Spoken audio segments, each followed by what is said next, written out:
The 10th best quarterback in the NFL is the most pleasant surprise that I have come across in these rankings so far. Number 10 is the quarterback of my Detroit Lions, Jared Goff. Yes, you had to take that. I can't take your quarterback and give the intro there, right? We got to give Jared Goff his props, man.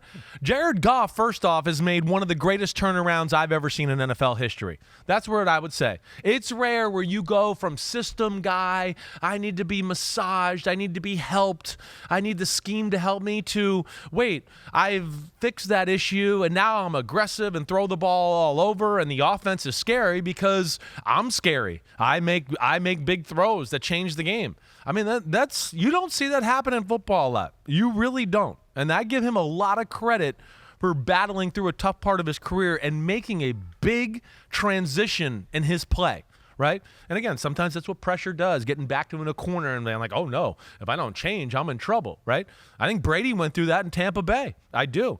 I think about Brady, right? You know, he at first, you remember Bruce Arians was kind of calling him out, and he was telling people behind the scenes a little like, no risk it, no biscuit. Exactly, yeah. And he didn't like that. Brady became awesome in Tampa Bay because he became more aggressive than he was in New England. It's rare to see that kind of change from a quarterback. Usually you are who you are to a degree, right? Yeah. All right, so that's where I want to give him credit. But when you really break him down, and I think of my headline of him altogether would be really a throwback to the old school. That's what Jared Goff is. He's an old school pocket passer. He is not looking to move. He is not looking for the check down, right? He QBs an offense that's maybe the most aggressive passing offense in the NFL. And he stands in there in the pocket, and he can pull the trigger with the best of them, right? And he's big, right? He has a strong arm. It's stronger than it gets credit for, right? And I think it's because, and you heard me say this before the pod, it's ugly. It's not pretty, right? And that's where, like, when I watch it, I got to take some of that stuff away. Like, yeah, it's one of the uglier motions in the top 20, right? It's not always a pretty football, as we've talked about in the past, right? Yeah. You know, not always a perfect spiral, doesn't always spin. But damn, it hits the people between the numbers a lot, or right underneath their chin a lot, right? So, again, that's where style points, sexiness, screw all that. That's what I'm here to block all that out. The results are the results. The damn guy is good. And then you add on top of that, not only the aggressive decisions, what he's asked to do to make aggressive throws, right? He's become incredible at seeing the field. You know, you go back and watch, and for what he's asked to do, man, there's a lot of games where there's not many bad decisions at all. There's no dicey throws, any of that. So it's rare to be playing that aggressive, push the ball down the field, go, go, go, we want to attack, yet, hey, don't turn it over and be kind of careful with the ball and, you know, put it in good spots. He's kind of found that fine line of making it both happen, and I give Jared Goff a lot of credit for that. So this is a meteoric rise up your top 40 countdown rankings. It's just such a transition of style of play and what he was asked. And you know me. I mean, I used to make fun of him to a degree. The McVay silver platter plays, right? I mean, you've heard me go through the spiel a million times, right? Hey, give it to Gurley. He runs for 20. Fake it to Gurley. Give it to Robert Woods. He runs for 20 on the speed sweep. Now we fake both. I throw a screen to Gurley. He runs for 70. And it's like, hey, I'm 1 for 1 for 70 yards. And it's like, you know, oh my gosh, right? Now it's like, okay, play action pass. There's nobody. It's everybody's 20 yards down the field, right? Read it out. And damn, if somebody's open by a little, you better throw it because we don't want it. He doesn't have to be wide open. You better throw it if he's open by a little. And that's where he's changed his viewpoint of what is expected, and that does not happen with a lot of quarterbacks. Yeah, and as much as McVay helped him out there, they still did believe in him at one point to pay him $25 million a year, which at the time was like, wow, that's crazy money to give. I think 35. 35, that's right. Right. 35, maybe the cap hit was 25. But so they did believe him. They did sour on him. You had him 30th 2 years ago. You had him 17th last year, and now he has made it into the top 10. I think the narrative on him is, yes, he is leading a contender once again, but he is still more of an average starter perhaps, and there are times when he is under pressure when he does look like an average starter. And so can we dive into that right now? Sure. Because if you look at some of his numbers in a clean pocket versus under pressure the last 3 seasons, last season specifically, but the last two with Ben Johnson there in Detroit, In a clean pocket, there is almost nobody better than Jared Goff, second best passer rating rank in the NFL. Right. And then if he has a little bit of pressure, he's in the bottom third of the NFL. So what do you make of that and Jared Goff and operating under pressure? It's an interesting subject here, and this is where context does matter a little bit when you get into this, right? Not everything can just be explained by a number, okay? And I know I told you this a little bit off air before we came on here, right? Where Jared Goff, it's weird. There's almost like you could say it in two ways. And in one way, I could go, he's really great under pressure. And then there's other ways where I go, he's not very good. He's towards the bottom of football. But there's difference in pressure too, right? And here's the thing where I would say is different. And sometimes pressure is, beauty in the eye of the beholder, right? It's everybody's going to have a different look, where I'm going to go, sometimes I'm going, wait, that's pressure right there. And that guy threw the ball under pressure. And, a grading company or another coach might go, oh, it's not that bad. I'm not going to count it as pressure, what right? if there's a guy in his face? Well, exactly. There's things like that. Or other plays where I'd go, wait, like you gave this guy the clean pocket, like, oh, it was good, and somebody was bearing down on him. And he didn't throw the ball accurately because he ducked and chucked and faded away because he was afraid of getting the hit under pressure, right? Yeah. Jared Goff thrives in that. As I told you before, when you watch Jared Goff pocket collapsing, I'm about to hit Amon-Ra St. Brown in a 20-yard in-cut, and I am going to get drilled in the chest. He's as good as there is in football. He doesn't blink. Like, he does not blink. He literally, for a guy who's not real big or stout or whatever, he thinks he's 255 and like rocked up, I think, at times. Yeah. So that's where he's great, let alone under pressure, okay? It doesn't pocket collapsing people around him. He doesn't change his motion because he's like, oh, gosh, I'm about to get hit. I don't want to throw this the right way, right? And he doesn't affect his decision-making when the pocket's collapsing. So he's not like, oh, gosh, it's collapsing. Let me just find a check down and get out of trouble here. It's collapsing, but I still see Amon-Ra coming open, and I'm still going to strike this in there. And then, I'm going to throw it and get clobbered and swallowed up by guys, but he's great at that. So under pressure in the phone booth, he is amazing. If he's got a awesome. spot and he can step into the throw and do all that, yes, right? Under pressure when he has to open the door of the phone booth and exit and make something else happen. That's where it changes. Yeah. That is where it changes, and that's where it's a little less than, right?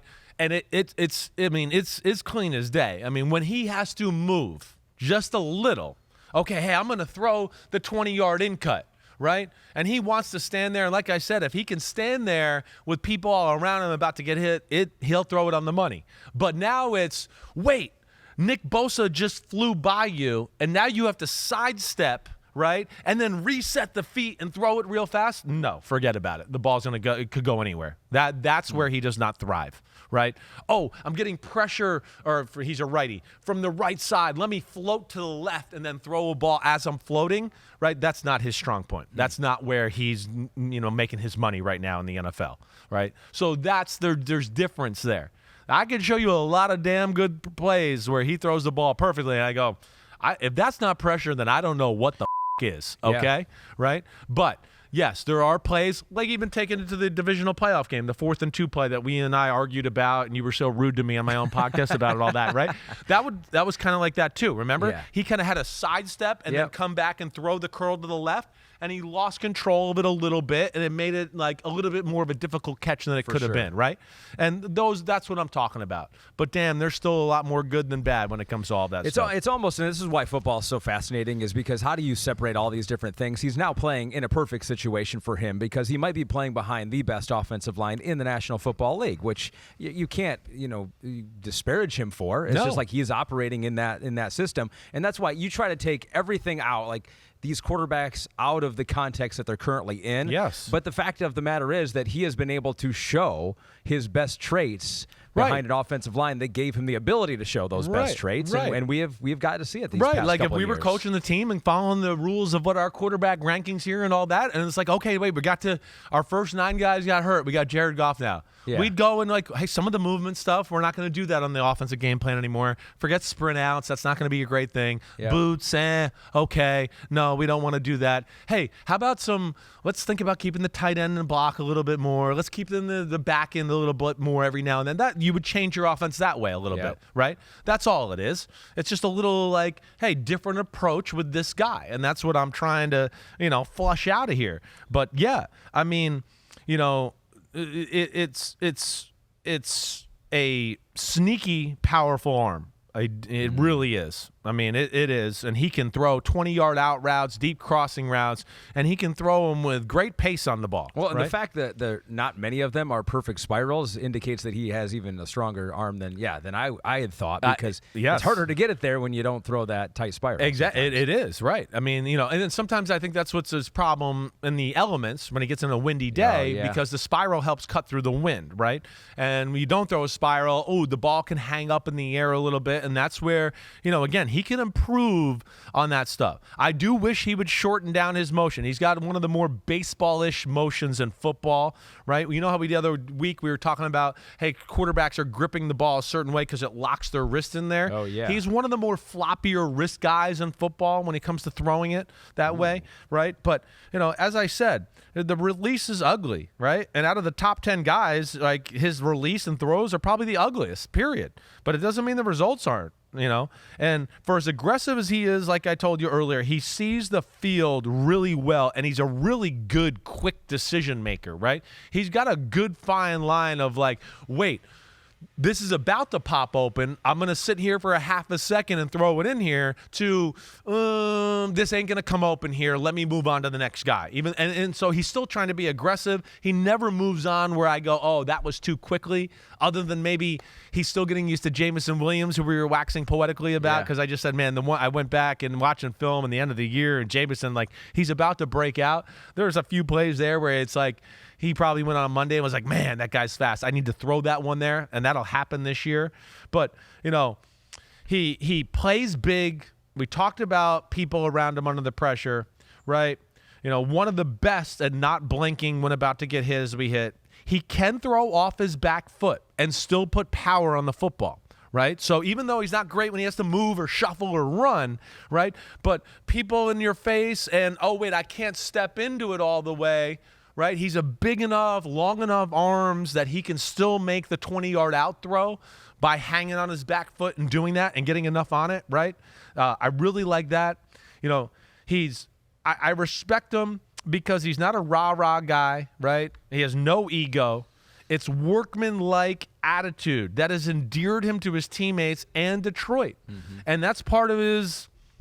I've been trying to be more aware of, hey, leadership, things you do that way, effect you have on the team, right? So those are things where he has real effect, and he's got the city and the team believing in him, and as we know, with the really good damn quarterbacks, you got to have that. Yeah, the ownership believes in him, too. They paid him a lot of money. Right. He is one of the highest paid quarterbacks out there, probably got more than some people thought he would. He's in that, he's highest paid quarterback, biggest guarantee, I think, before.